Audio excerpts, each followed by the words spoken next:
മഹാദേവന്റെ അനുഗ്രഹം എല്ലാ ഭക്തരിലും നിറയട്ടെ.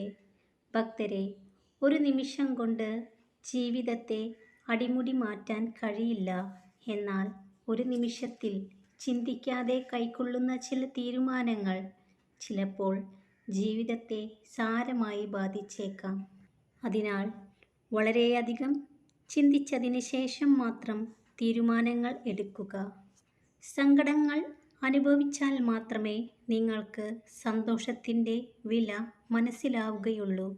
അതിനാൽ നിങ്ങളുടെ സങ്കടങ്ങൾ നിങ്ങളുടെ പരാജയങ്ങളായി കാണാതിരിക്കുക.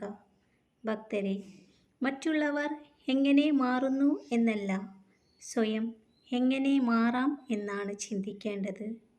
ഭക്തരെ, സഹായിച്ചവരെ ഒരിക്കലും മറക്കരുത്.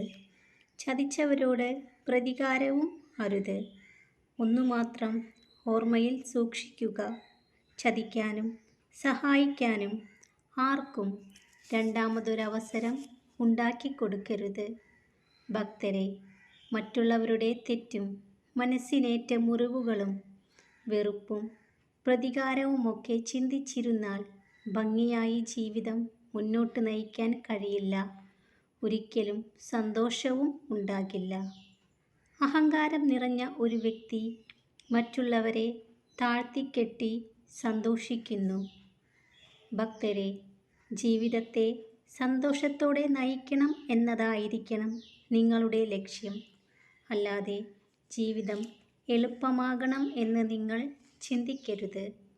അനുഭവിക്കുന്ന സന്തോഷങ്ങളിൽ നിന്നും ദുഃഖങ്ങളിൽ നിന്നും പാഠങ്ങൾ ഉൾക്കൊള്ളുക. വെല്ലുവിളികൾക്ക് മുന്നിൽ പകച്ചു നിന്ന് എനിക്കത് കഴിയില്ല എന്ന് വിധിയെഴുതി പിൻവാങ്ങുന്നത് വിഡ്ഢിത്തമാണ്. ഇടുങ്ങിയ ചിന്താഗതിയിൽ സ്വന്തം സ്വപ്നങ്ങളെ തളച്ചിടാതെ ചിറകുകൾ വിടർത്തി പറക്കുക. പുതിയ ആകാശങ്ങൾ നിങ്ങൾക്കായി തുറക്കപ്പെടും. ഭക്തരെ, നിങ്ങളുടെ മനസ്സ് ഒരു കാന്തം പോലെയാണ്. പ്രശ്നങ്ങളെക്കുറിച്ച് ചിന്തിച്ചു കൊണ്ടിരുന്നാൽ അത് പ്രശ്നങ്ങളെ ആകർഷിച്ചെടുക്കും.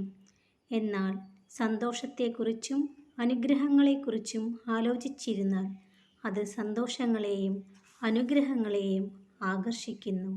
അതിനാൽ എപ്പോഴും ശുഭകരമായ കാര്യങ്ങളെക്കുറിച്ച് ചിന്തിക്കുക. ഭക്തരെ, നടന്നു കയറുന്ന ചവിട്ടുപടികളിൽ ഒരാളുടെയും കണ്ണുനീരില്ലെന്ന് ഉറപ്പുവരുത്തണം. ഉയരങ്ങൾ കീഴടക്കുമ്പോൾ ഒരാളുടെയും നെഞ്ചുപൊള്ളുന്ന ശാപമില്ലെന്നും ഉറപ്പുണ്ടാക്കണം. അല്ലാത്തതൊന്നും നിലനിൽക്കില്ല. ഭക്തരെല്ലാം സന്തോഷത്തോടു കൂടിയിരിക്കുക. മഹാദേവന്റെ അനുഗ്രഹം എല്ലാ ഭക്തരിലും നിറയട്ടെ. ഓം നമഃ ശിവായ.